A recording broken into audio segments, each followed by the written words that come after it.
miezi 2 watatu Il m'avait bien gardé là-bas. akanichunga mzuri kule. C'est un bon pasteur. Ni mchungaji mzuri.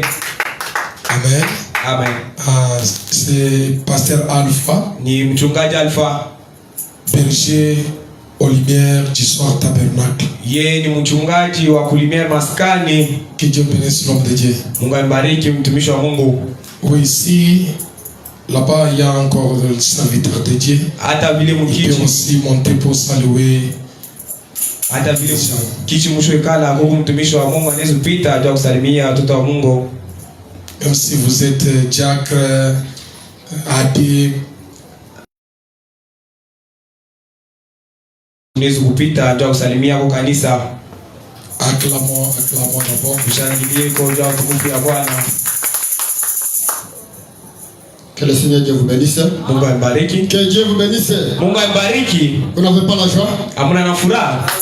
Particulièrement, je suis tellement ravi avec la joie. Mimi na kwangu mimi ni furaha kabisa. Parce que je ne m'entendais pas que je peux me retrouver ce soir ici au milieu de vous. Mimi sikujua kazi kwamba jioni hapa. J'avais déjà oublié le programme que le pasteur m'avait dit. Mimi nilikuwa nimeshakusahau programu ile baranipa. Je réponds au nom de Salomon le Sage Mufuta. Mimi jina yangu ni Salomon le Sage Mufuta. Je suis aussi l'un des prédicateurs qui prêche le message de William Branham. Ni na mimi kwa wachungaji na wabiri ujumbe wa Branham. Je réside du côté Radem. Mimi nikala ngambo ya Radem. Sur l'avenue Mukulakula arrière Rasta. Mimi nikumbalabala Mukulakula mwa ile pasha Rasta. Celui qui m'a invité ici c'est le révérend pasteur Juste Mwepo. Ule alinitisha hapa ni Reverend Juste Mwepo. Pour le reste, que Dieu vous bénisse. Kwa ile nabaki Mungu abariki. Que Dieu bénisse. Votre place est ici. Ile fasheni kwa hapa. Ici, aidez-nous avec leur truc ici. Que Dieu bénisse richement. Mungu abariki tena. C'est le révérend qui? Ni Reverend Salomon le Sage. ni Salomon wa hekima. Acclamons pour la gloire du Seigneur. Mshangilie utukufu wa Bwana. Alors pour nos invités, Na juu ya bali tunaitishwa. que Dieu vous bénisse richement. Mungu abariki Si tena. vous êtes là, tenez-vous debout là où vous êtes. Kama mko hapo mnaweza kusimama On vipi va fashi. acclamer le Seigneur pour vous. Tutampigia bata mikono bure. Voilà. Souriant, Souriant, éclaire ton visage, lève la main vers celui que tu aimes, oh c'est la main et ton voisin, lève, souris, acclamons pour le roi du Seigneur. Shangilie kwa utukufu ya Bwana. La Bible dit que nyumba yenye kuingia bageni ni nyumba yenye kufanya nini? Yenye La Bible kubarikiwa. dit la maison qui est en train de visiter cette maison est Alors bénie. que nos tabernacles nous sommes tellement bénis Dans notre kenos maskani ishie tu benye ubarikiwa. de la présence de nos visiteurs. Njoo bageni wetu wako tutembelelea. Nos visiteurs, que Dieu bénisse richement. À la fin, Mungu abariki. ne partez pas rapidement. Kumwisho mshende haraka. On va se voir à la fin. Tutaonana kwa kumwisho. Maintenant, Kisha les moments. On a sauté d'autres. na wanaweza uliza njoo nini mnatamka mwingine mimi najua kile Pour kufanya. tous ceux qui expirent, louent. Kwa wote wale na pumuzi mwabudu wa milele. Amuyui Mwanjigo. Vous ne savez pas cette écriture? La Bible dit que tous ceux qui expirent, louent. Biblia inasema kwa wote wale na pumuzi mwabudu wa milele. Et le psaume de David nous dit, louez l'Éternel car il est bon, car sa miséricorde dure à toujours. Na Biblia inasema Que Israël dise, car sa miséricorde dure à toujours. na Israeli iseme huruma Bwana Que les saints inakuwa milele. disent, car sa miséricorde dure à toujours. Na watakatifu baseme huruma Bwana Que inakuwa Kenos milele. dise, Na Kenos iseme j'ai dit que Kenos dise, car sa miséricorde dure à toujours. na Kenos iseme Nous tena allons louer le Seigneur. mshimame bwima tuamwabudu milele. On va essayer de chanter des cantiques que tout le monde connaissait Tutapima kuimba mimbo wote wote wanajua pour créer l'atmosphère. ndio kutafuta hali. Parce que Frère Branham dit que c'est l'atmosphère qui produit de bons résultats. Na anasema ni hali ndio Pour inatosha que les prophètes puissent donner la prophétie, ndio nabii alete zawadi ya tabiri. il faut les joueurs d'arbre. niko nakuya hapa kucheza vyombo. Amen. Amen. Vous êtes prêts pour louer le Seigneur? Mungu tayari kwa mabuta milele. Viens alors à la maison de mon Père. Mkuye tuende kwa nyumba ya Bwana. Viens allons à la maison de mon ici maison. Oh maison de mon Alléluia. Viens allons à la maison de mon Père.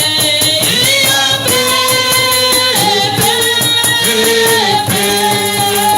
oh bien-aimé, viens allons à la maison de mon ici maison. La pomme, oh, alléluia, les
Acclamons pour la gloire du Seigneur.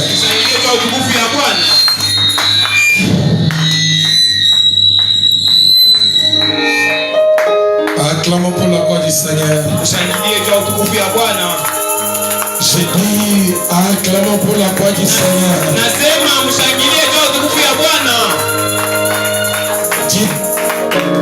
Mwambie diwani wako il est temps. Ini wakati. On a mabambo kubokoni. Il est tient dans la main. Il est temps. Diwani wakati. Angalia kule. Babu shiriki. Mwambie il est temps. Fâché. Il est temps. Mwambie sema ni wakati. Sasa inenea. Mswahili mzuri wanasemaka on dit saa inenea. Il est temps. Arrange bien le micro, mon frère. Tengeneze kwa vyombo mzuri. Parce que il est temps maintenant. Sasa inenea. Amen. Amen. Il est temps. Sasa inenea. Dites à votre voisin, il est temps. Mwambie diwani wako sasa inenea. Mwingine asiseme, angalia. Si vous connaissez celui qui donnait les souffles de vie, kama unatambua kwamba ule anakupatia uzima, tu ne peux pas négliger. Hawezi kuwa mbele ya bure. T'adorer, kumwabudu ou te louer. hata kumchungulia. Dites à tout votre voisin. Umwambie diwani wako ni wakati nenea. Il est temps. Wakati nenea. La Bible dit, Biblia inasema tout passe.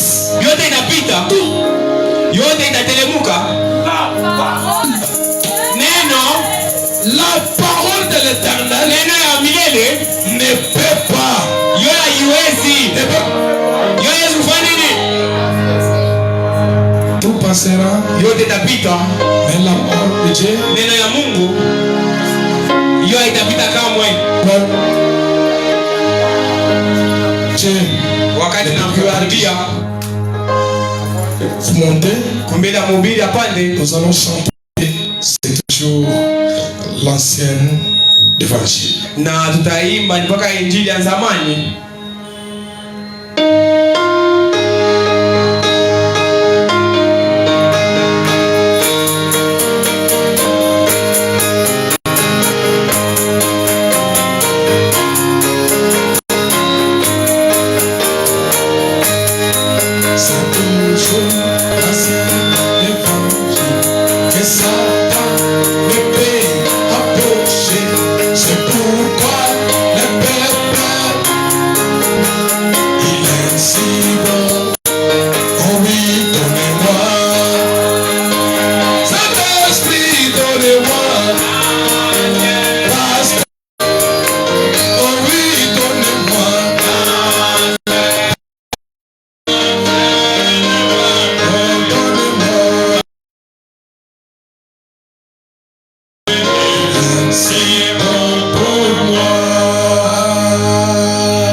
Comme aujourd'hui c'est le dernier jour, j'aimerais qu'avant que nous puissions passer à l'écoute de la parole, à celui qui doit nous donner la manne fraîche ce soir, j'aimerais d'abord vous lire quelque chose que Frère Branham dit. Je crois que cela peut aider quelqu'un ce soir. Parce que je crois que William Branham dit, quelqu'un n'a jamais venu devant Dieu retourner mais vide. Quand nous venons devant Dieu, c'est pour retourner avec quelque chose. Et je crois que si vous croyez cela, vous retournerez avec quelque chose ce soir.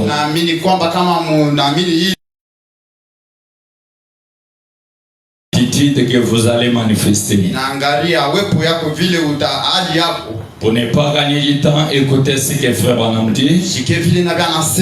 Dans un livre intitulé Un prophète visite l'Afrique du Sud. Au page 44. Est-ce que vous êtes là? J'aimerais que ce que je lis ici, que ça pénètre en vous. William Branham dit ceci. Avec Dieu, Na Bwana Yesu. Moi papa. Na Yesu. Avec Dieu, na Yesu pamoja, il n'y a pas de cas difficiles. Hakuna mambo ya nguvu.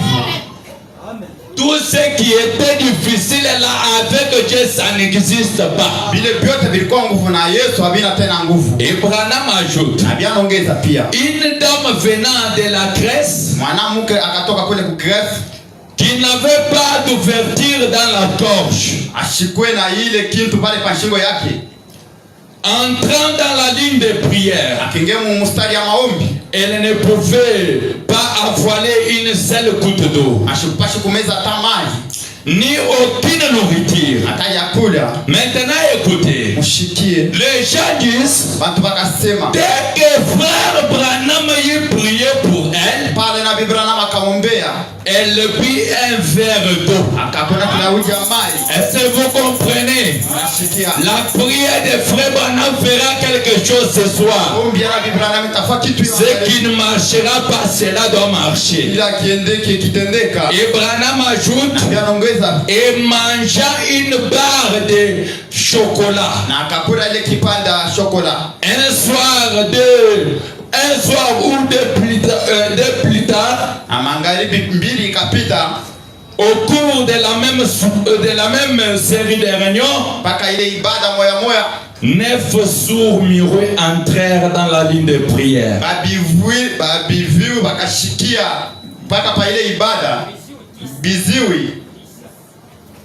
Je répète. 9 sourds muets entrèrent dans la ligne de prière. Et tous les 9 firent guéris. Maintenant, écoutez ce que Branham vous demande maintenant. Page 67. Branham a dit maintenant. Nous sommes maintenant, non? Maintenant, voulez-vous être guéri? Est-ce qu'il y a quelqu'un qui veut être guéri ce soir?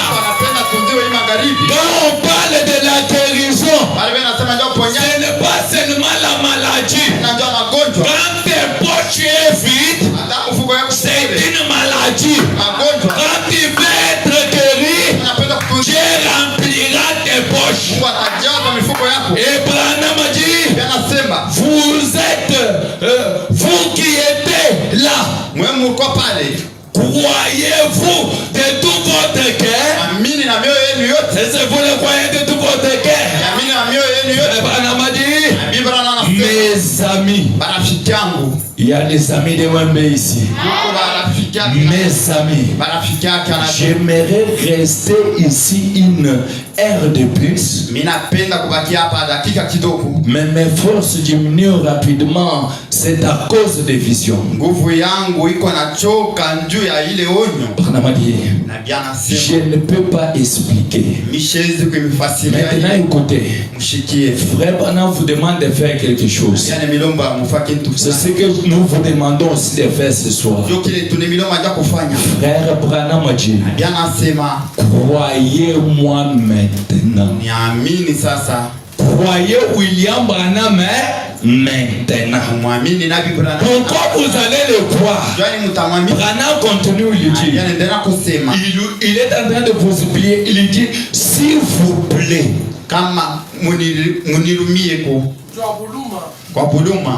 parce que si vous ne le croyez pas, vous allez sortir tel que vous êtes venu. Mais il vous demande, s'il vous plaît, croyez-lui. Et il dit, si vous faites ce que je vous demande, vous rentrerez chez vous guéri ce soir.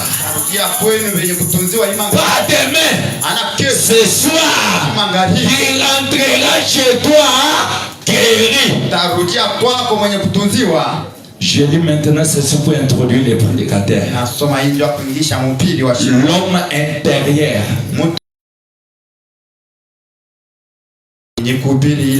Au point 91. Frère Branham dit ceci. nabii anasema Et maintenant, hapa sasa en obéissant à sa parole, mkutii maneno yake je pose mes mains sur les vôtres. inaweka mikono yenu kwenu. Et au nom de Jésus-Christ, le Fils de Dieu, Jina ya Bwana Yesu Kristo, je vous libère de ce trouble cardiaque. mine mitosha kwa ile mivuruko ya trouble cardiaque. Maintenant, écoutez, Branham dit, Mushikie en tant que son représentant, mvile miko mfanyakazi wake, Branham est le représentant de Dieu. abini mfanyakazi wa Mungu. Si tu cherches Dieu, tu dois voir Branham. Kama unatafuta Mungu utamwona Nabii Branham. Et Branham dit, Nabii anasema et maintenant, na hapa sasa Satan, shetani, toi qui l'as lié et qui essaie de l'envoyer dans une tombe. wewe unamfunga, unapima kumtuma kaburi. Peut-être le diable vous a lié par la maladie, Zingine shetani anakufunga des kwa problèmes. mambo, Il voulait vous envoyer dans une tombe avec ces choses-là. penda kukutuma kaburi na ile mambo. Branham a dit, Nabii anasema bien qu'elle soit âgée, mvile ilikuwa bien qu'elle soit âgée, mvile ilisha kukomea kukawia sana, ule shetani unatafuta kutumu mkaburi hata village kuzeka. Branham a dit, Nabii anasema cependant, ni kwa sababu notre Dieu ne considère pas l'âge. Mungu wetu ashangalia yake kipimo. Notre Dieu ne considère pas l'âge. Mungu wetu ashangalia yake kipimo. Et Branham a dit ceci. Biblia anasema hivi, Et je viens de...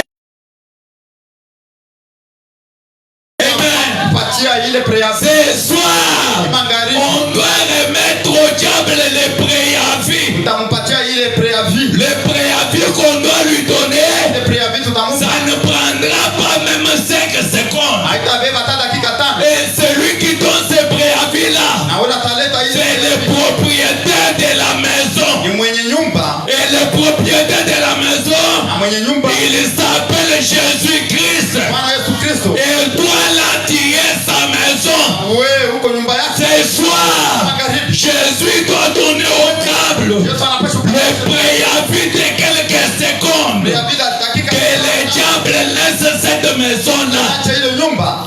Cette maison ne lui appartient pas. Nyumba ina yake. Je vous dis une autre chose. Tunaisha kitu kingine. Quand on donne la préavis à quelqu'un, Kama anampatia mtu préavis. s'il voulait dégager la maison, Kama alipenda kuacha le bailleur vient mwenye mpango pour contrôler sa maison. kuangalia nyumba yake. Vrai ou faux? Haina vile. Si la maison est abîmée, Kama nyumba ishakuwa le bailleur doit dire à celui qui doit sortir, nyumba ataonesha ule atatoka. arrange ma maison. Tengeneza nyumba yangu. Et ce soir, John, Jésus-Christ est notre bailleur. Bwana Yesu ni mwenye mpango. Et il sera là Atakuwa pale pour dire au diable qu'il dégage. kuonesha shetani toka. Et Branham dit en tant que représentant du calvaire, Biblia anasema anataka mfanyakazi kule kumsalaba. en tant qu'agent de Dieu, Vile sasa mfanyakazi wa Bwana il ne peut plus rester dans cette maison. hawezi kubakia hapa hii nyumba. La maison qu'on parle là, c'est vous. Nyumba bei inasemelea ni Que mmoja. le diable ne reste pas dans cette maison là ce soir. Shibake ile nyumba imangahii. Et Branham dit,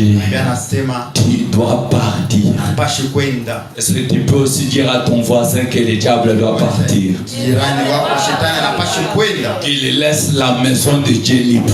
Acha nyumba ya Bwana huru. Ouais. Maintenant, vers nos têtes inclinées, Na vitu vitu vyenye kuinamisha. pendant qu'on doit nous entonner les musiques douces. Pale watutumia ile mwimbo. Ouais. Que Dieu puisse vous parler ce soir. Mungu msemelee hii magharibi.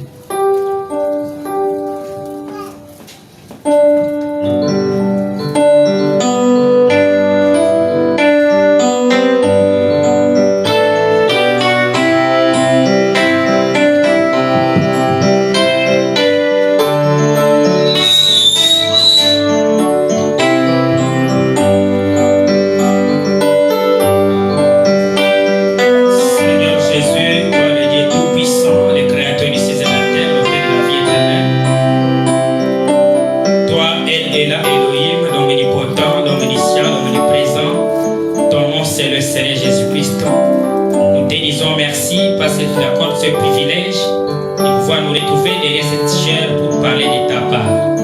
De Alexandre maintenant, ouvre ta parole pour tes enfants, afin qu'ils puissent recevoir le désir profond de leur cœur. Je menace le diable endroit au nom de Jésus-Christ. Laisse que le Saint-Esprit puisse prendre la prééminence du début jusqu'à la fin au nom de Jésus-Christ. Amen. Amen. Que Dieu vous bénisse. Amen. La Bible dit, quand on dit que Dieu te bénisse, ça veut dire, je vais vous demander ce soir d'ouvrir le Juge chapitre 16. Comme il n'y a pas assez de temps, je vais lire seulement 2 versets. Et après, je vais ouvrir encore une autre page. Est-ce que vous aimez la parole? Juge chapitre 16, verset 21. Juge chapitre 5, verset 21. Les cheveux de sa tête. Oh, il meurt le kichaki. Les cheveux de sa tête. Recommencer à croître. Oh, cheveux de sa tête. Tout faire. Si il est capable de tout faire. William Branham dit, si Dieu ne peut pas tout faire, il n'est pas le Dieu tout puissant. Je suis conscient, je suis persuadé que Dieu peut tout faire. Pas rentrer tel que tu étais. Le problème c'est quoi? Que ta chevelure. Essayez un peu. Samson, quand on l'avait rasé, Samson pris la force. Il y a des occasions. Il pouvait encore saisir sa tête. Au fur et à mesure qu'il saisissait sa tête, il a senti que les cheveux poussaient. La Bible. Il y a des gens qui lisent la Bible. Il y a des gens de Branham. Les Branhamistes n'adorent pas Branham. C'est le prophète. Nous adorons le Seigneur Jésus. Ceux qui m'écoutent là dehors, nous n'adorons pas Branham. Mais nous adorons et c'est le Dieu. Et Dieu, son nom, c'est le Seigneur Jésus. Écoutez la Bible. La Bible dit, pour tous ceux qui vivent. Est-ce qu'il y a quelqu'un qui vit ici? La Bible dit, pour tous ceux qui vivent, il y a de l'espérance. Toi qui n'avais plus de l'espérance, toi qui étais désespéré, la Bible t'exhorte ce soir. Même si tu es malade et que tu as la douleur, est-ce qu'il y a ça ne va pas dans ton corps? Comment tu vis encore? Comment tu vis encore? Cette maladie ne va pas te tuer. Ce problème-là ne va pas te tuer. Écoutez, la Bible continue. La Bible, il n'y a pas un croyant. Ça, ce n'est pas moi qui dis. C'est la Bible qui dit. William Branham dit. Qu'est-ce qu'il dit? L'homme a été créé pour dominer, pour diriger. C'est pourquoi la Bible dit, ce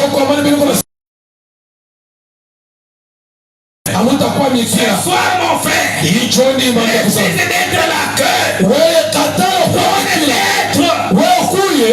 d'être la tête, parce que la tête, c'est elle qui dirige toutes choses.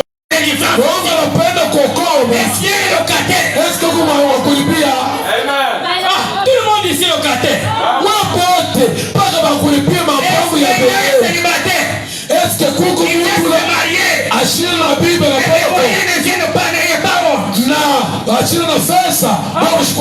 Beaucoup de célibataires. Écoutez, la Bible dit ceci. Jérémie chapitre 29. Yeremia chapitre 29. Verset 4. Verset 4. Est-ce qu'il y a un croyant qui peut dire amen ici? Ce n'est pas moi qui dis. Laissez-moi vous dire. La dimension de votre amen va dépendre de la délivrance que tu auras ce soir. La dimension de tes cris de joie.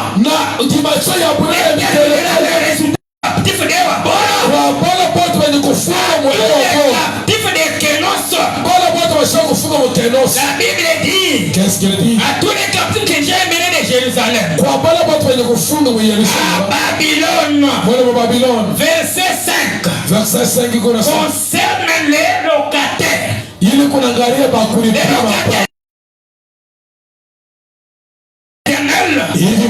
qu'est-ce qu'il dit au verset 5? Pour les locataires, bâtissez des maisons. Ce n'est pas qu'on vous donne. Avant de bâtir. Donc Dieu comprend que acheter la parcelle c'était raté.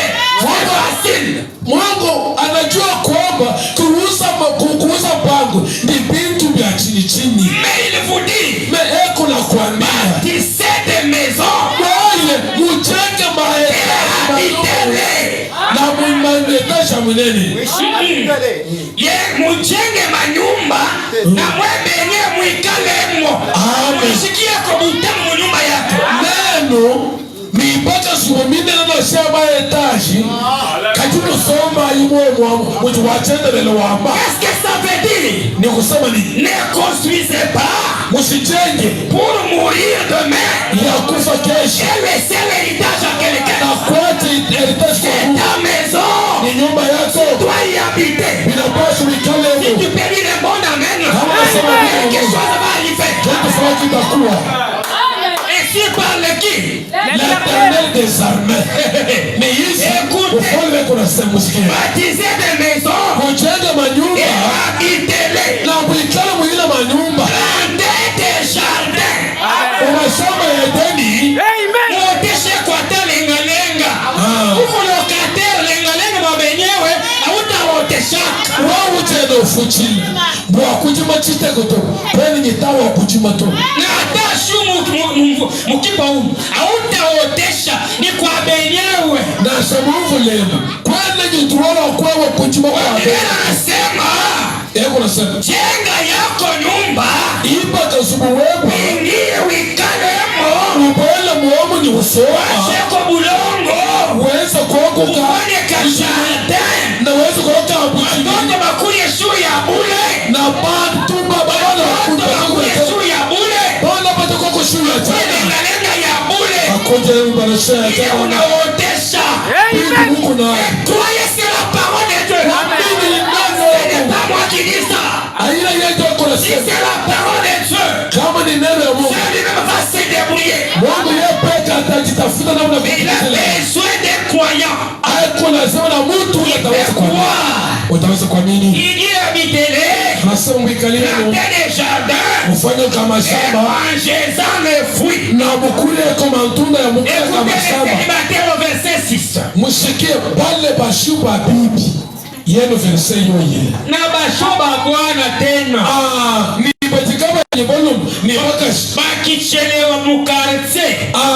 Bakajiba kwa mwenye mchelewa Je vous dis, watenda na nyako à vous les hommes, kwa mwenye banaume célibataires, bashuba bibi prenez les femmes, mwenye mariez-vous, ne restez pas stérile. wewe usibakie tasa. Bible dit, Biblia inasema engendrez des fils, muzala watoto des filles. na banamuke. Je vais dire à quelqu'un, Na mimi mtu dans le mariage, wewe kwa Mungu et les enfants ne viennent na pas. watoto bana Si les enfants ne viennent pas, na watoto on bakuru parle encore de la parole.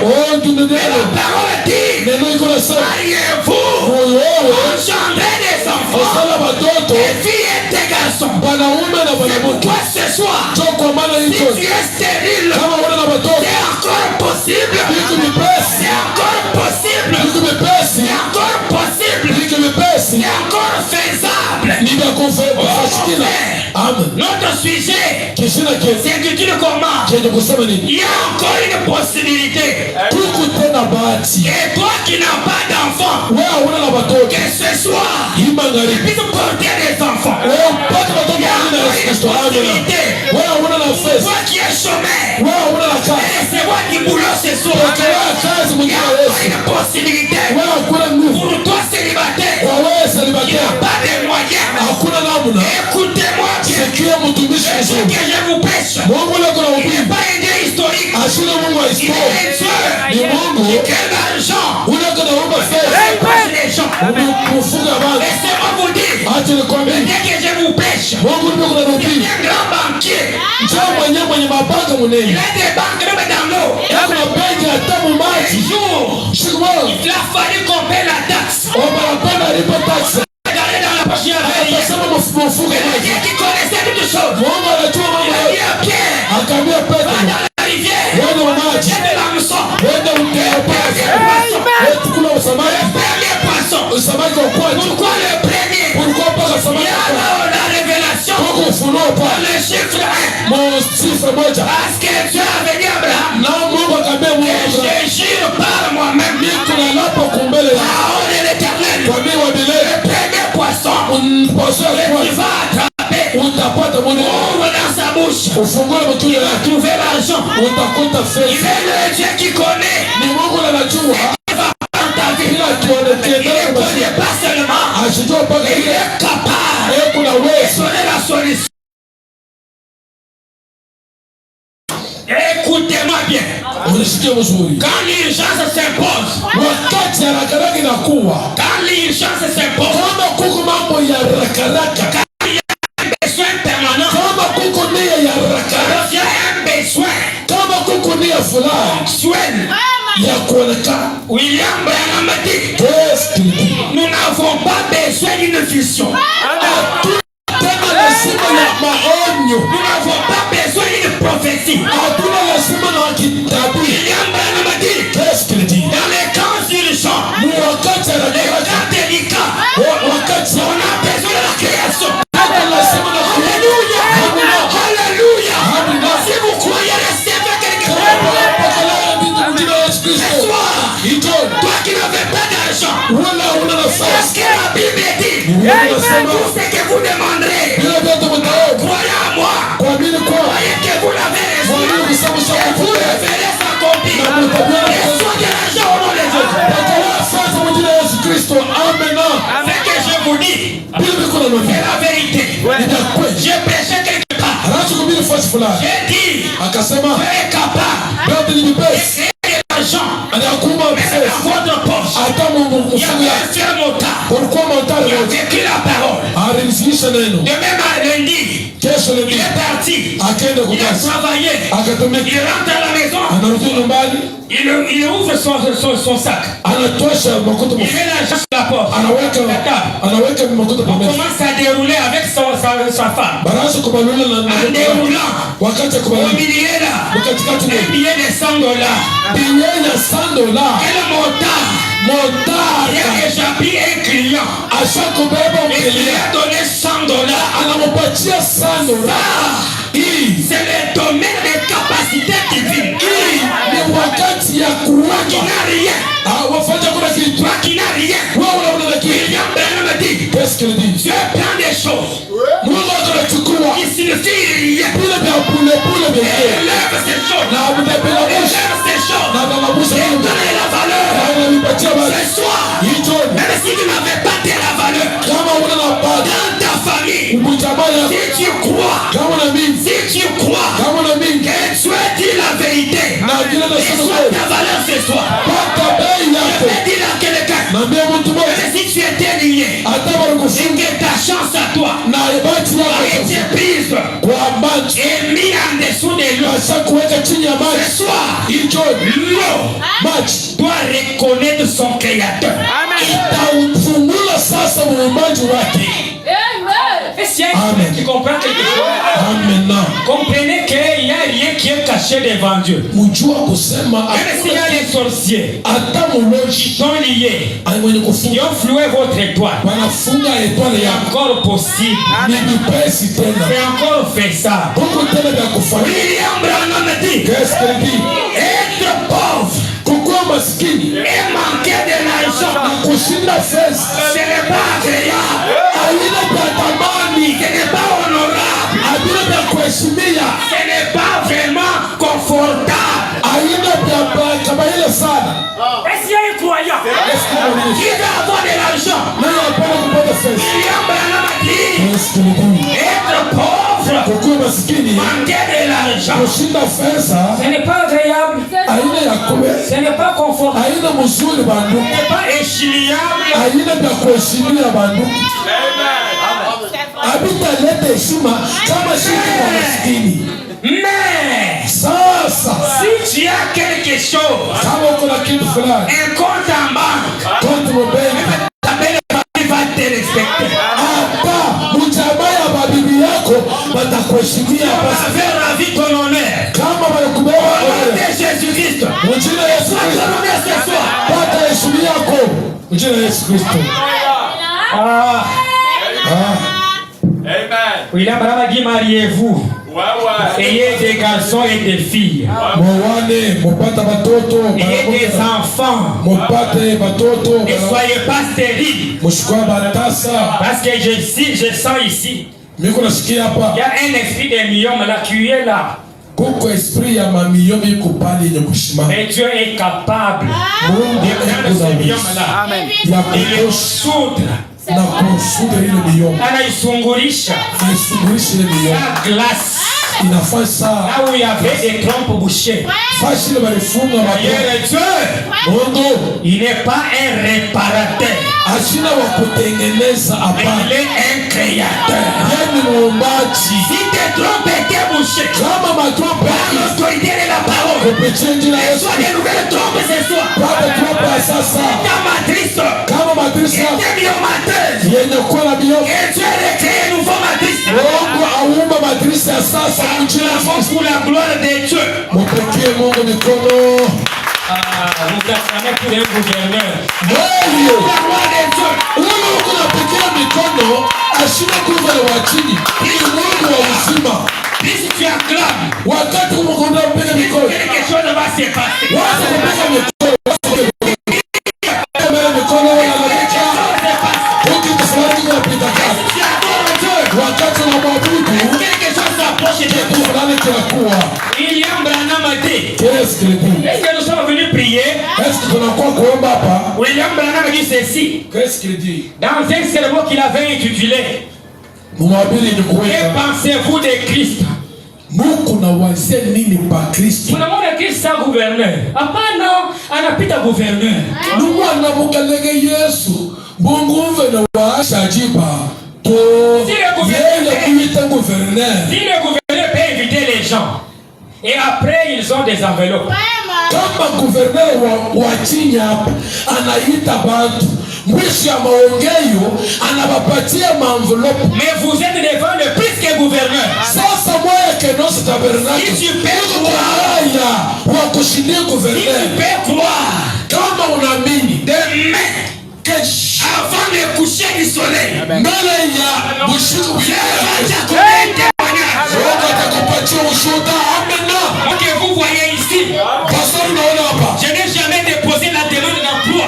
asapelekaka mkanda ya kusema j'ai l'honneur niko besoin na Si je kazi crois que hapa. je suis fatigué du travail Kama unaweza kushoka na mambo ya et kazi que je démissionne aujourd'hui, na mimi natemisiona ile kazi, demain le travail vient me chercher. kesho ndio namuita Dr. Lukuya hapa kazi kwa hapo. Ce soir, Hii jioni que ce Dieu-là huyo Mungu wewe soit votre Dieu. akuwa Mungu Et wewe demain, kesho que quelque chose se passe dans votre vie. kitu fulani kipita kwa maisha yako Nous sommes venus prier, n'est-ce pas? unakuwa kama aina vile. William Branham dit Qu'est-ce qu'il dit? au paragraphe 1, Mkipanda cha kwanza il est dit, eko nasema il prie. eko nafanya Est-ce maombi. que vous aimez la prière du prophète? Est-ce que munaamini maombi ya Il Abrahamu? dit notre bien-aimé Père Céleste. Anasema mpendo wetu baba yetu wa mbinguni C'est vraiment un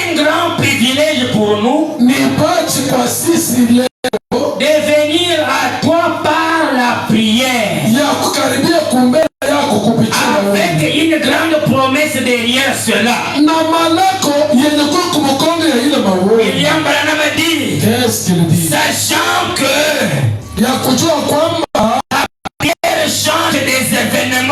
Maombi iko na badilisha mambo. Amen. Amen. La prière change les événements. Maombi iko na beba matatizo na kwa furaha. La prière change les événements. Maombi kunafanya ulikuwa mgonjwa unapata afya njema. Et en ces jours où nous vivons présentement, Mwima siku tuko naishi na wewe na mimi. William Branham a dit, Qu'est-ce qu'il dit? on a besoin Tuko lazima de voir. ya kuona. Voilà, on a besoin Tuko lazima de voir ya kuona. beaucoup de choses changer. Ya kuona vitu vya mingi mu maisha yetu Il aime voir beaucoup de choses dans sa vie changer. nani anapenda kuona vitu vya maisha Je yetu. savais que tu devrais faire ça.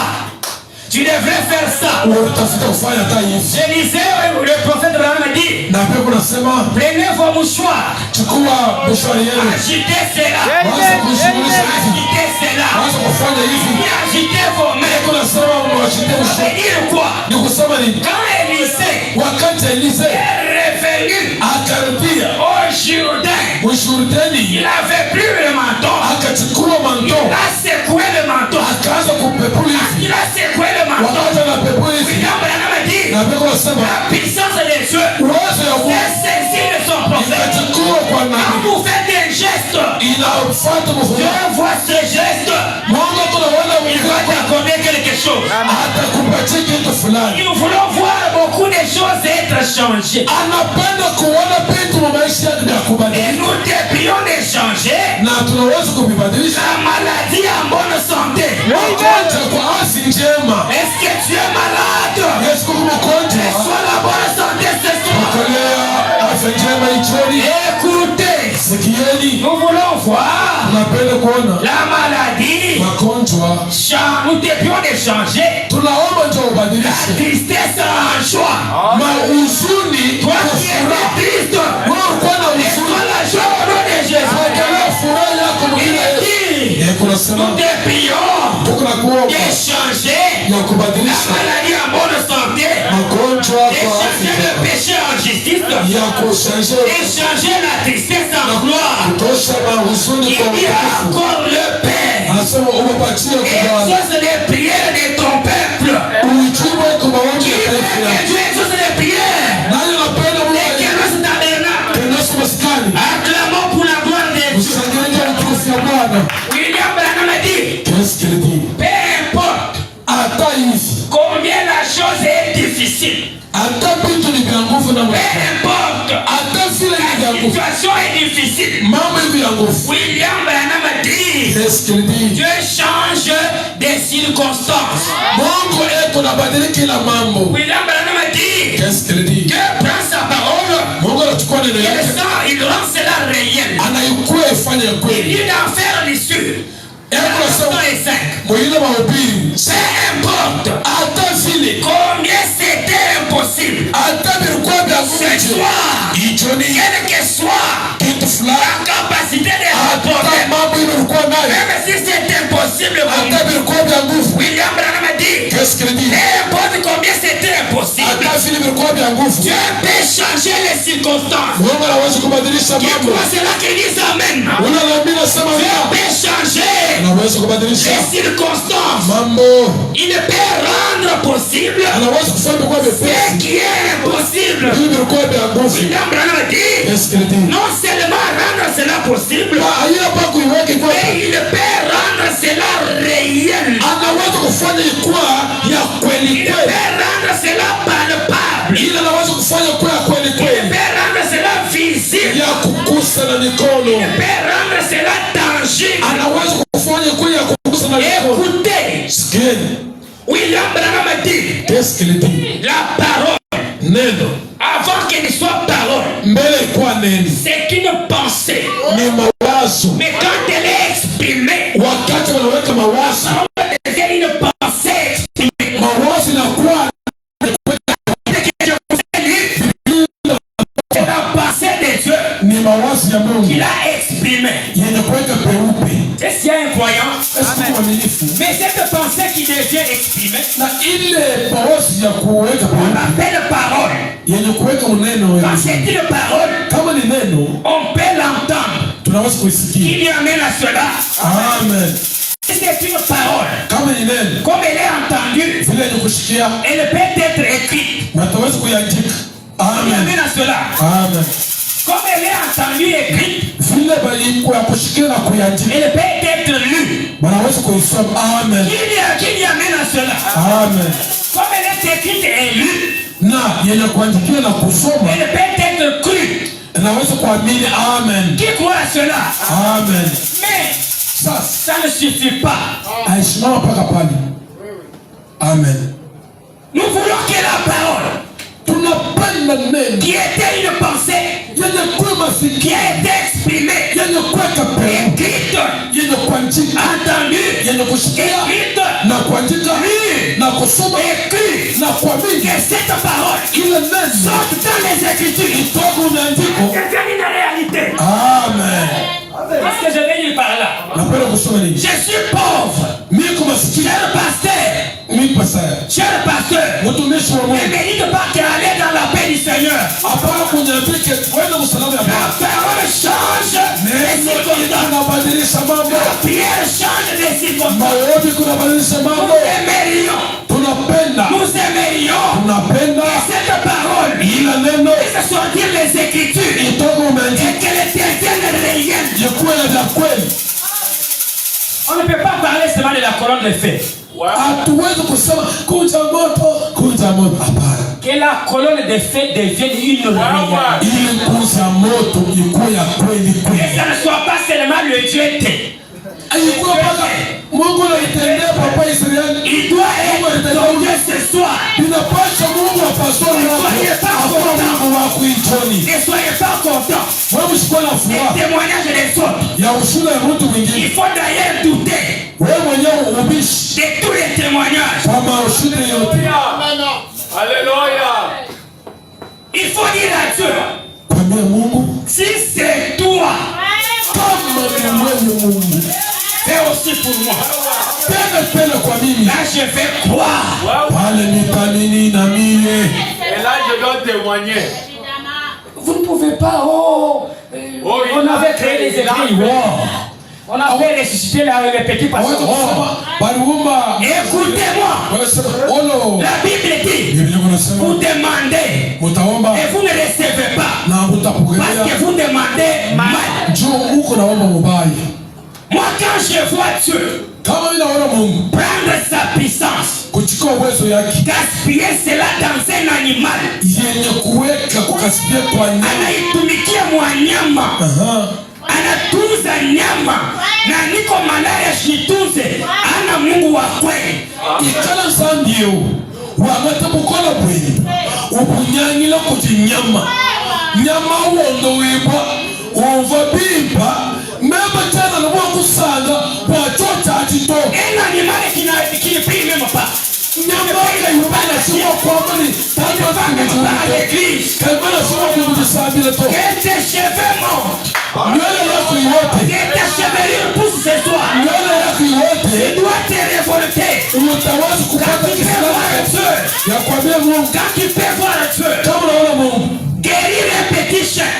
kuna tusa Madame. ula sina na nafsi. Il y a Dieu. Ambia Mungu Je viens me créer un arbre. wewe utafuta nyumba Je tafu. n'allais pas te demander. Siwezi kukoa kama Mais tu m'as créé un homme unaniomba mtu avec des besoins. na mania Si tu es Dieu, kama uko Mungu. j'aime voir ça changer dans ma vie. Napenda J'aime hivyo. voir ça aussi changer dans ma vie. Napenda hii J'aime badilika. voir ça changer dans ma Napenda hii vie. badilika. Si tu dis cela, Kama unasema amina et là c'est Dieu. utaona Mungu. C'est pourquoi ce soir, Kwa kwa maana hii magharibi si Dieu est Dieu, kama Mungu ni Mungu. si le Dieu de Branham est réel, Kama Mungu wa Abrahamu si le kwa message est réel, kama uchumi ce vya soir, ni jioni que quelque chose change dans ta vie. kitu fulani kibadilike Ce maisha yako. soir, Ni jioni que tu reçoives un témoignage. upate ushindi Et lâcher ses troupeaux. akatile makondo yake.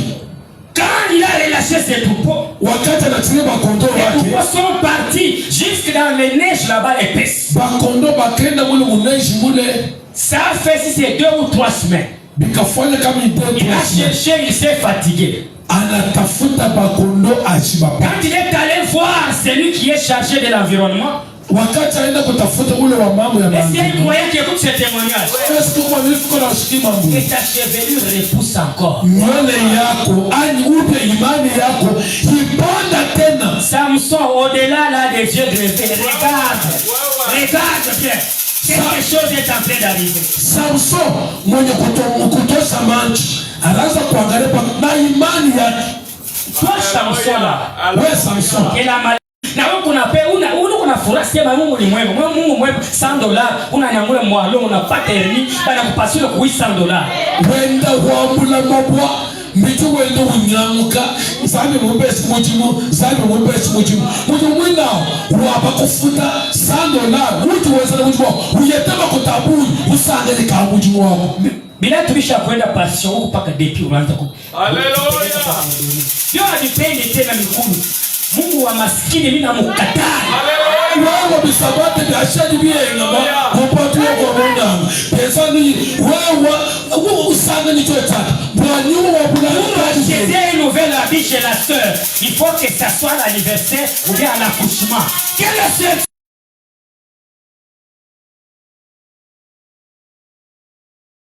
anniversaire yake ube ya bonane yote bile Mungu kani wa vile un Dieu pauvre n'a pas la place dans ma vie.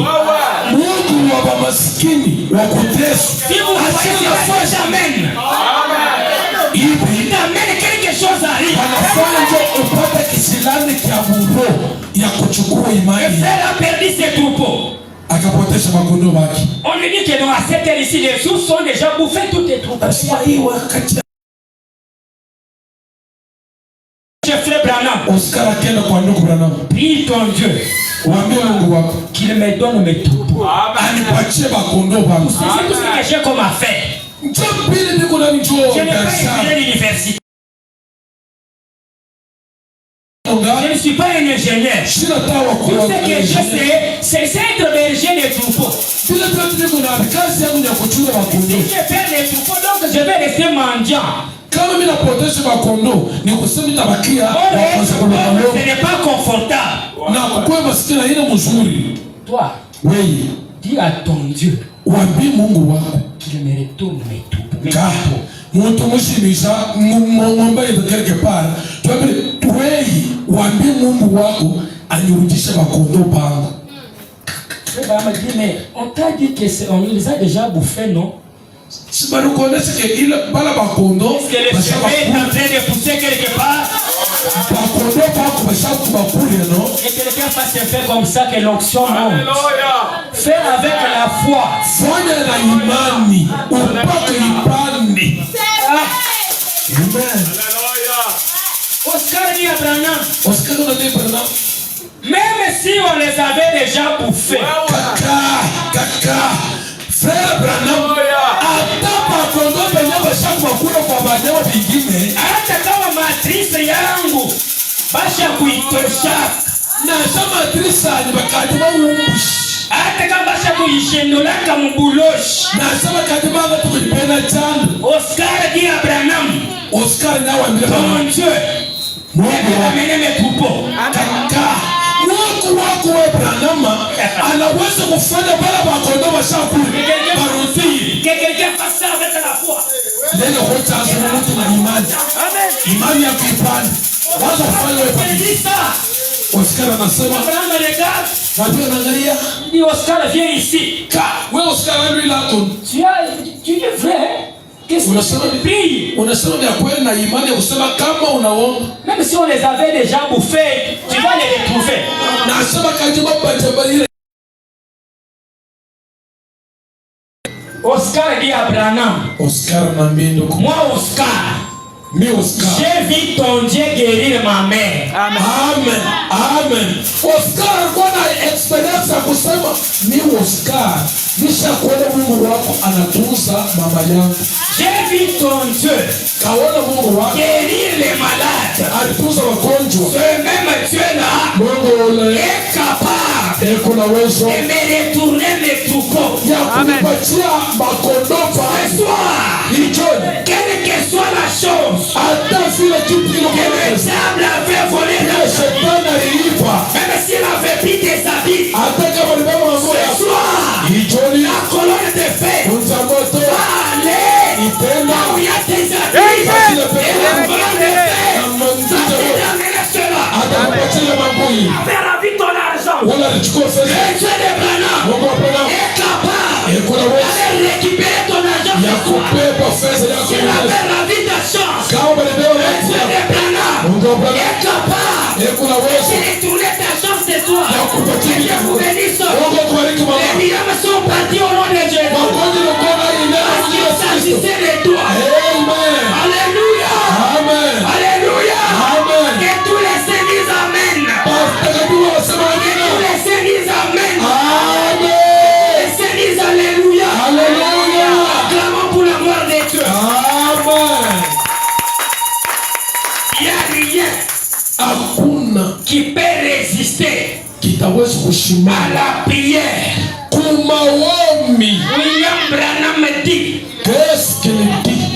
peu importe, Hata vile vile la détresse est grande. mateso yako kunene, Peu importe, hata vile vile la souffrance est grande. magumu yako iko munene, Peu importe hata ce vile que le diable a fait dans ta vie. vile shetani alitenda maisha yako, Tant que Dieu n'a pas encore terminé avec toi, vile Mungu ataifanya na wewe, le diable ne peut pas te tuer. shetani asiweze kukuua. Toi, Jioni avant de toucher ta bénédiction, mbele ya kukosa baraka le yako, diable ne va pas te tuer. shetani asiweze kukuua. Laissez-moi vous dire, Hatulikwambia demain, kesho après-midi, après-midi Dieu va t'accorder un témoignage. Mungu atakupatia Je ushuhuda. vais dire à quelqu'un, Naambia mtu wote demain sort, de kesho si tu maneno, n'as pas du travail, kama una kazi wewe toka lave-toi bien, unao mswali bien les habits wale manguo mzuri, de ta vie. asiwezi kukuua wewe. Dieu n'a pas encore fini avec toi. Kama Mungu ashamini ashichike njo bakuwi, Aussi longtemps que tu n'as pas encore allaité les enfants, wakati awanyonyesha watoto la stérilité ne peut pas demeurer. kutasa awezi kubakia milele na milele. Est-ce qu'il y a un croyant qui peut dire amen à cela? Kama vile Yesu kusema amina. Dis amen. Amen. Ça veut dire amen, ça veut dire ainsi soit-il. Branham anasema wakati wanasema amina ni kusema bekuwa mpaka Que quelqu'un dise amen 3 fois. mwile mahubiri ni kusema bashudadi bakuleta Ça ushuda s'appelle les bachoudas. le bashuda. Donc les gens qui ont vécu les choses et qui ont témoigné. Amen. Ni kusema bantu bala basha kuona mambo ya dakweli na banaanza kusema Mungu alitenda, yewe uko natenda Et tena. je veux que tu sois l'un de ces témoins. Napenda ukuye mmoja wa pale bataanza kuleta ushuda kusema depuis kampanya ile Mungu alinipatia kitu fulani. William Branham dit au paragraphe 82. Mungu ile kipanda ya 82. Oh Dieu! Oh Mungu.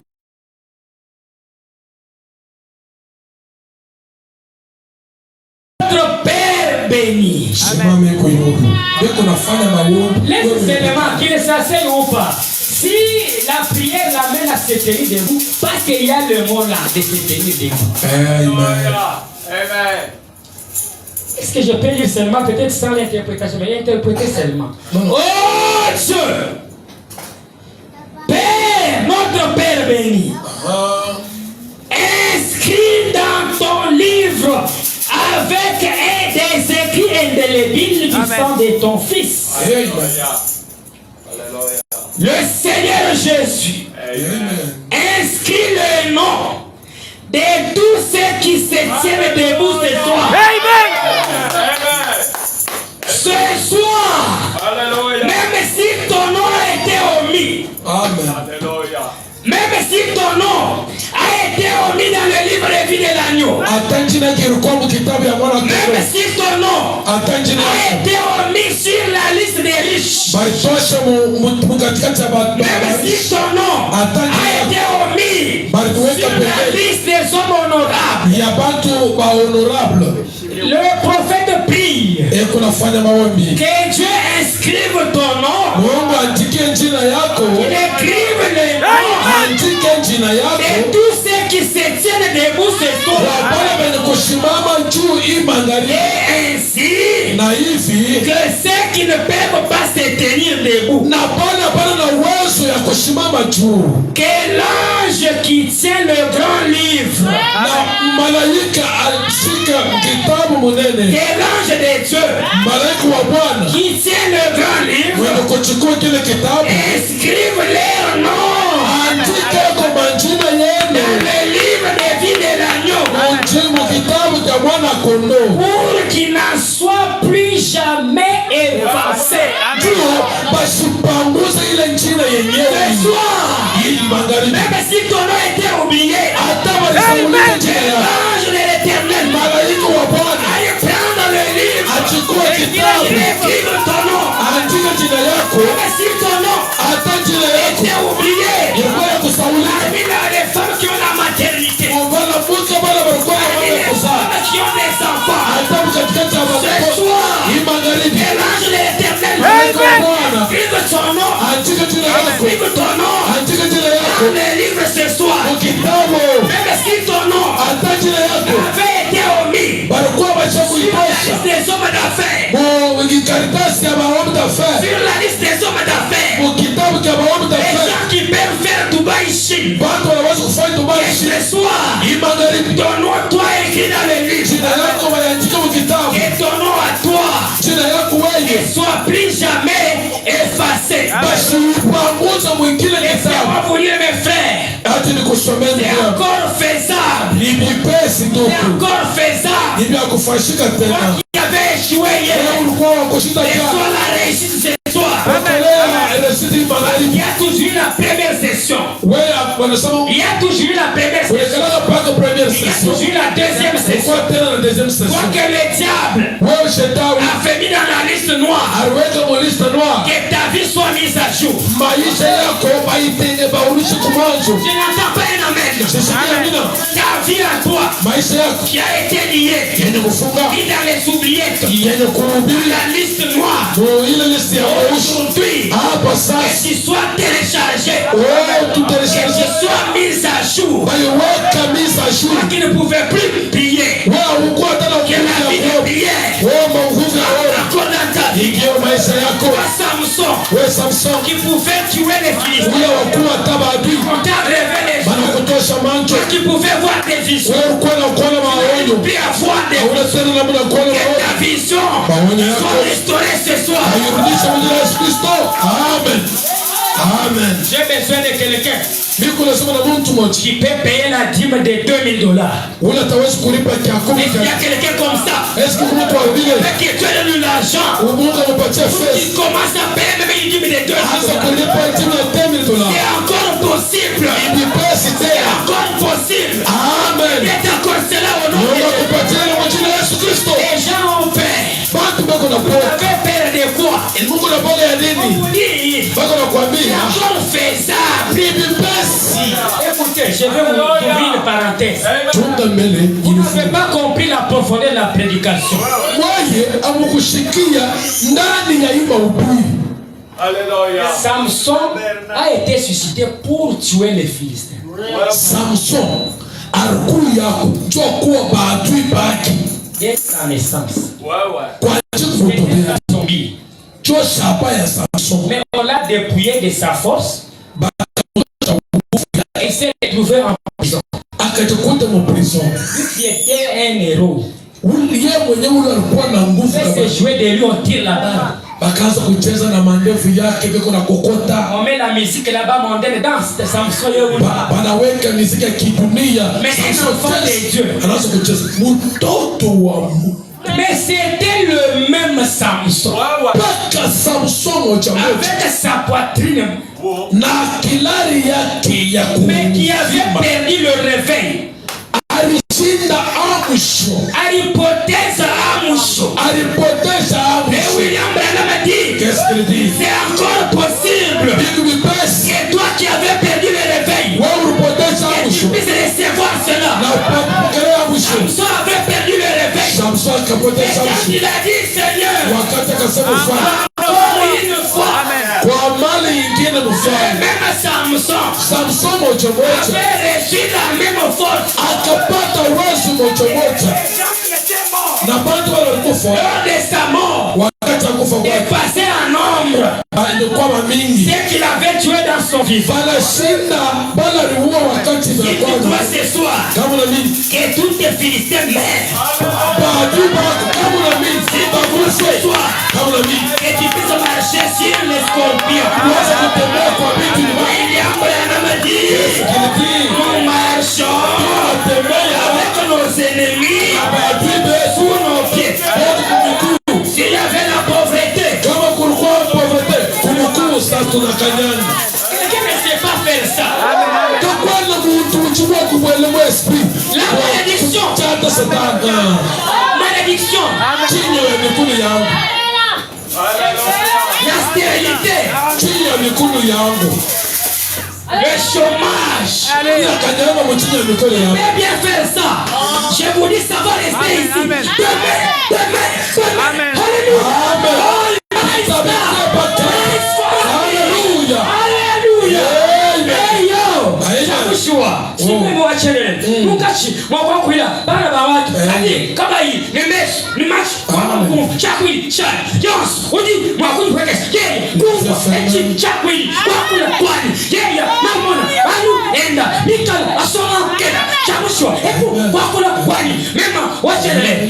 C'est vrai.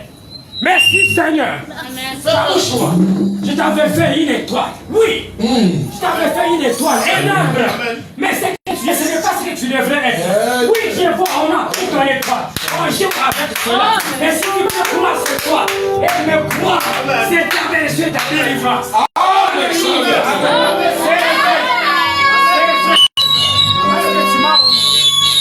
Parce que tu m'as oublié.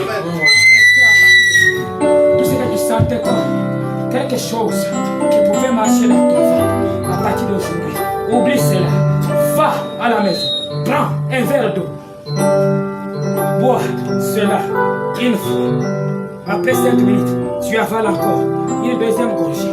Après 5 minutes, tu bois une troisième gorgée. Ça n'est fini. Merci Seigneur.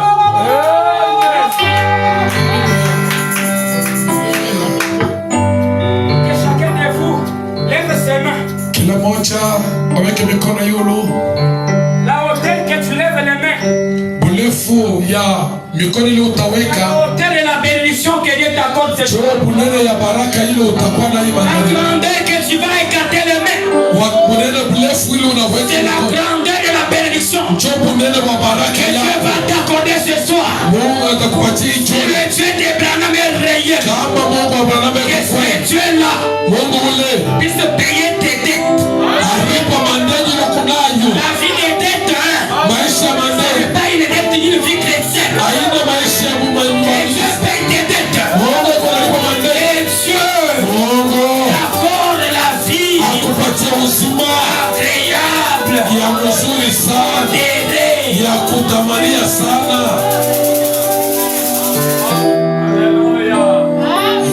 S'il y a quelqu'un Kama kuko mtu qui n'a jamais cru ce message, wala shamini hii ujumbe, il a déjà entendu parler du message. ashakusikia hivyo kunasema mambo ya Il n'a jamais ujumbe, cru ce message. ashamini ujumbe, Il peut lever sa main. aweka paka mkono yulu fashi neko. S'il veut être un témoin, Kama napenda kupuya témoigner comme Oscar, ya kuleta ushuhuda il sawa veut que Dieu change sa vie. kama napenda Mungu Il abadilishe lève sa main, nous allons prier. macho yenye kufunga sisi wote, Il lève sa main, nous allons aweke prier. paka mikono yulu Et nous allons l'amener au son des baptêmes. na tutampeleka kwa maji ya batizo.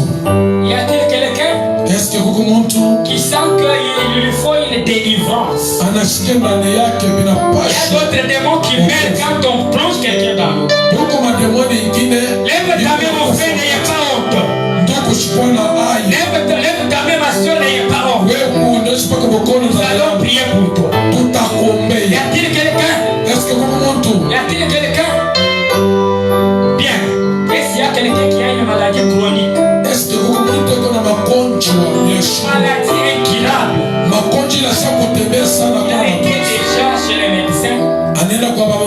m'a dit que ça ne va pas. Anasema hii magonjwa Avant que je ne prie pour les gens qui ont besoin de l'argent.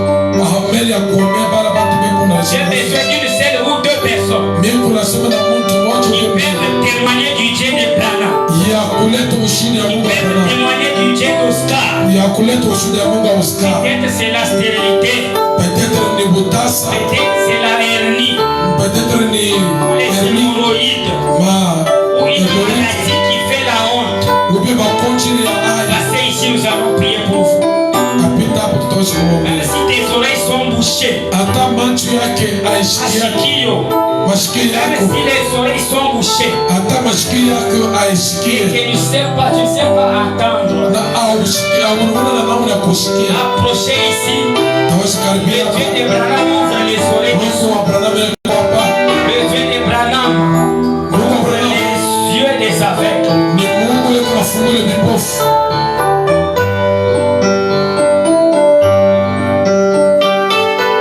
Est-ce que vous pouvez nous appeler un cantique qui vient de rêver?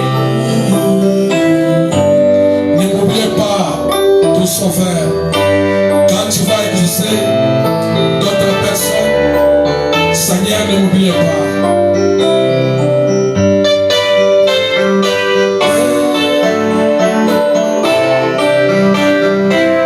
Il y a quelqu'un d'autre?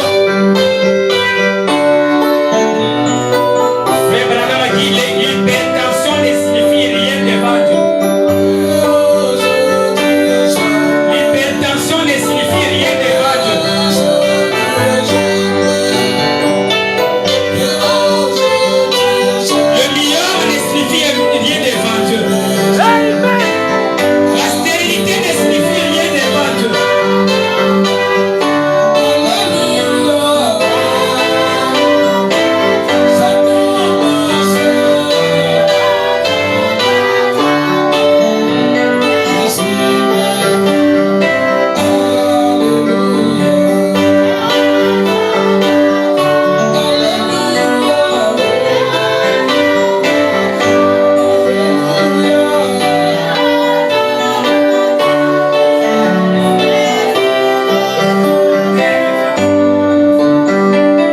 S'il a sauvé hier, il sauvera aujourd'hui, il sauvera jamais. Jésus ne change. Alléluia. Oh oui, j'entends ma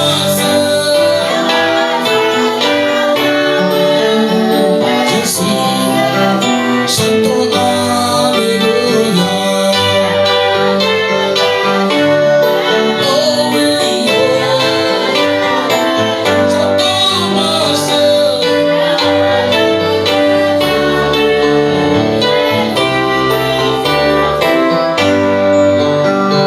S'il a guéri hier, il guérira aujourd'hui. Il guérira jamais. Jésus le chante. Alléluia. Alléluia. Oh, chantons ma sœur. Jésus, chantons Alléluia.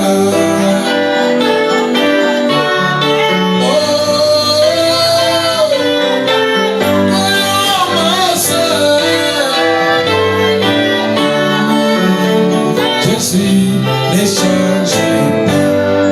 Oh oui, s'il a touché hier, il touchera aujourd'hui, touchera jamais.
Qu'est-ce qu'il dit? La foi, c'est une puissance invisible. Amen. Imani ni uwezo yashukonekana na macho. La foi, on ne la voit pas. Hatuwezi kuona imani. Mais la foi crée. Imani kuna umba. La foi, c'est une révélation. Imani ni ufunuo.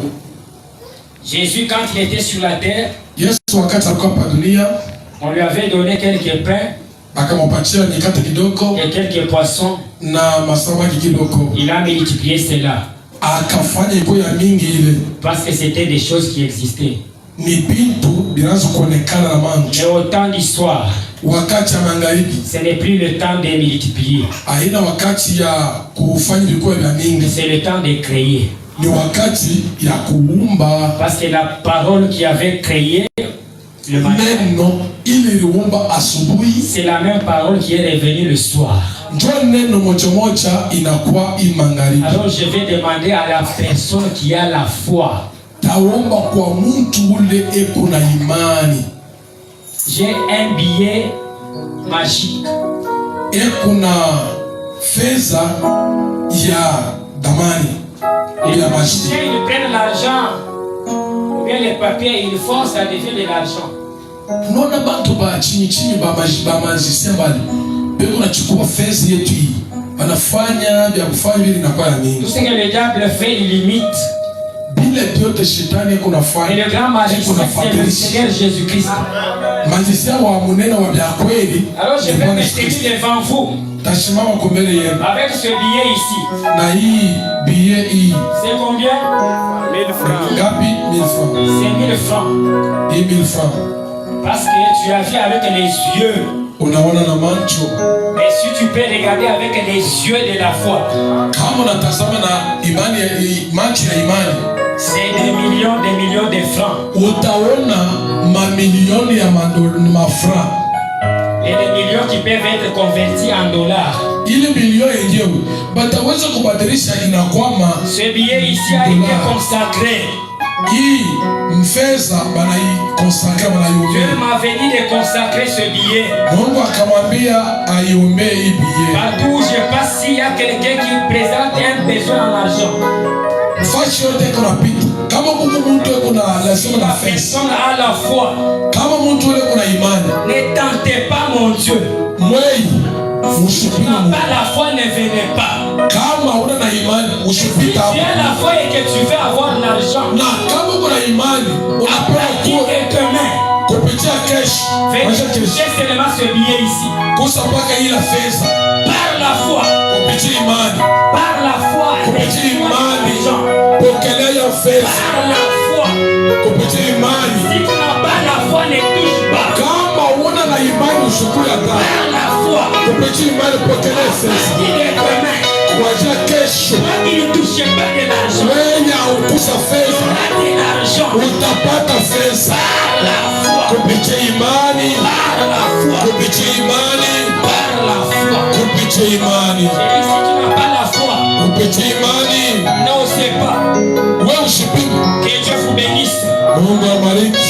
Je suis persuadé Mimi mwenye kufashisha que Dieu a honoré sa présence. na Mungu anaheshimia uwepo Il yake, a honoré son peuple ce soir. anaheshimia taifa yake. Pendant que j'appelle le pasteur, Wakati kunaita pastori, comme c'est le dernier jour, vile ni siku ya mwisho, il va venir clôturer avec la prière. ataklotire na maombi. Pendant que je vais murmurer un tout petit peu. Wakati eko naomba Et chini lui viendra pour compléter. na ye atakuya njo kuishi. Nous n'avons pas autre chose, Seigneur, que de dire merci. Merci Seigneur. Merci pour la guérison. Merci pour la délivrance. Merci pour l'abondance, Père. Merci parce que tu es Dieu. Tu viens d'accomplir les choses. Oh, nous voyons les choses changer ce soir. Nous voyons les enfants de Dieu être délivrés, bénis. Reçois la gloire, reçois l'honneur, reçois la magnificence au siècle des siècles. Parce que tu es Dieu. Nous t'avons ici prié avec foi. Au nom merveilleux et béni du Seigneur Jésus notre Dieu. Nous disons avec foi. Amen. Acclamons pour la gloire de Dieu. sens tellement faible. Il y a une force qui est sortie de moi que Dieu a utilisé pour aider quelqu'un qui ne va pas douter. À partir d'aujourd'hui, votre vie a déjà changé. Toi qui ne voyais pas des bons songes, les songes ont changé. Et tout ce que tu vas voir, viens montrer au pasteur. Il va prier pour toi. Parce que Dieu, il est capable de tout faire. Mais Abraham dit, s'il ne peut pas tout faire, pas le Dieu tout puissant. Mais notre Dieu, c'est le Dieu tout puissant. Que le Dieu vous bénisse richement. Amen. Que le nom de notre Dieu soit béni richement.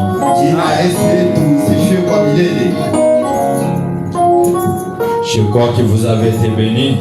Veuillez manifester quand même cela. Ne regardez pas l'air. Dieu est sous contrôle. Il contrôle tout. Richement, que Dieu bénisse l'homme de Dieu. Et puis, vous savez, il y a quelque chose qui me fait du mal quand j'étais assis là-bas. Quand il est en train de prêcher avec cette onction, il a perdu son grand frère qui est prédicateur. Mais il n'a pas tenu compte de ça. Il a voulu donner à Dieu la première place. Si vous voulez prendre ce qu'il a prêché, c'est avec beaucoup de sérieux. Je vous dis que les témoignages ne manquent pas. Celui qui croit ce que Branham dit, il croit Dieu directement. Et ce que Branham dit, cela n'a jamais tapé à côté.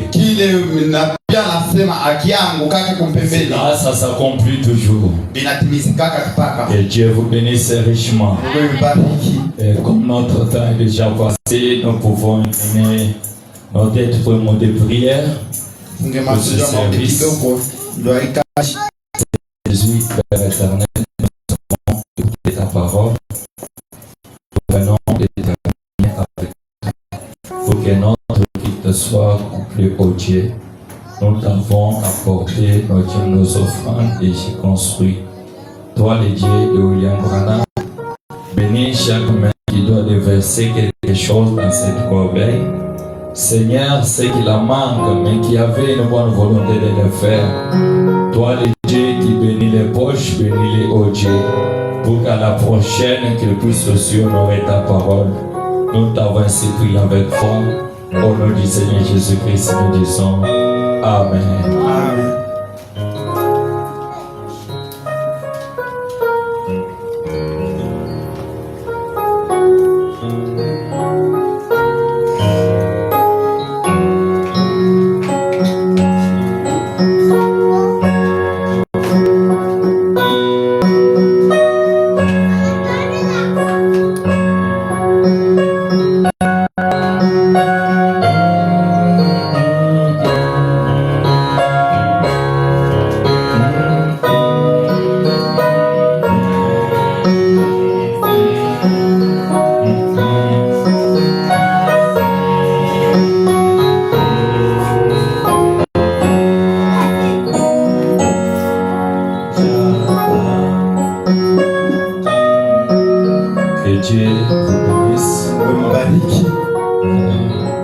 Nous sommes vraiment contents de vous recevoir aujourd'hui.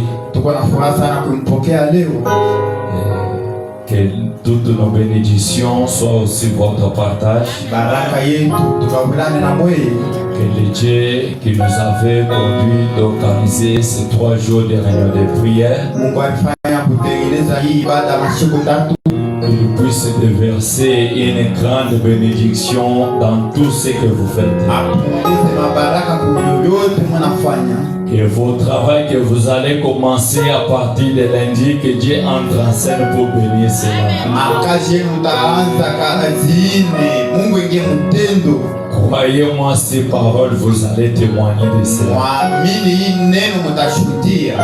Souvent quand je parle comme ça, je sais là où je me tiens. Oui. Là, il y a aussi l'homme de Dieu qui est venu en retard, malgré qu'il est au piano.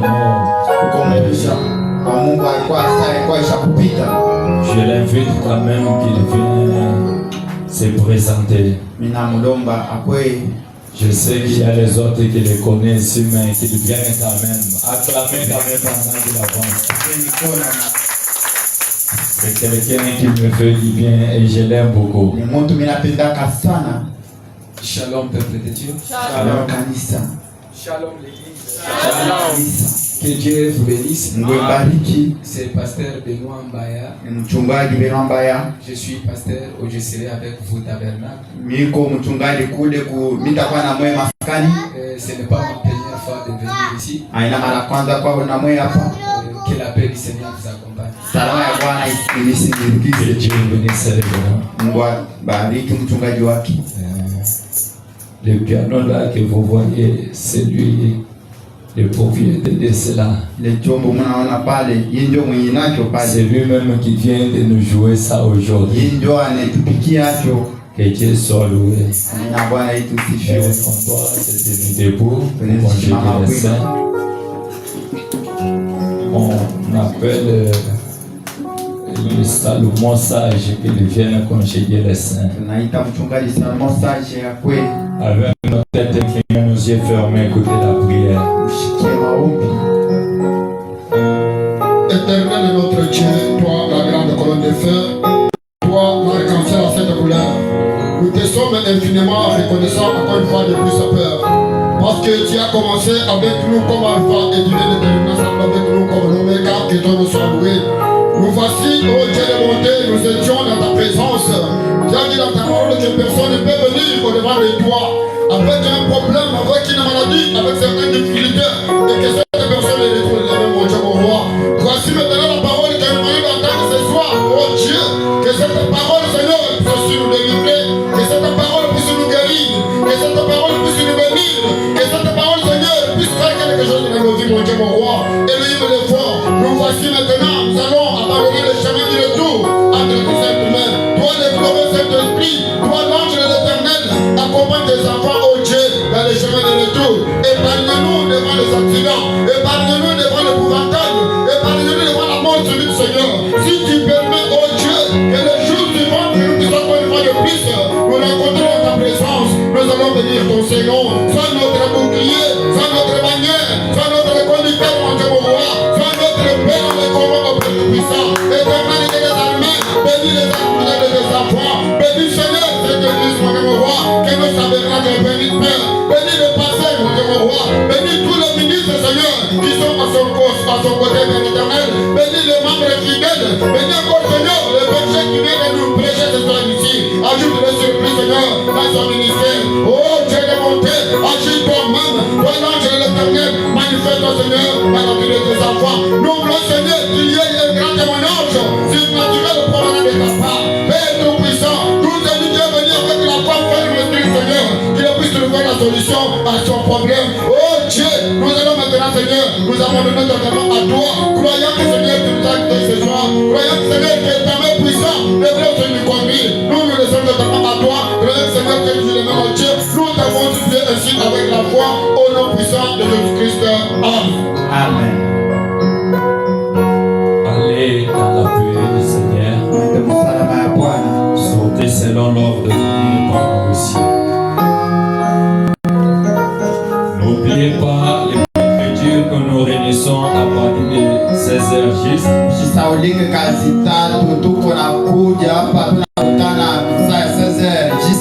Et nous sortons à 18h30. 18h30.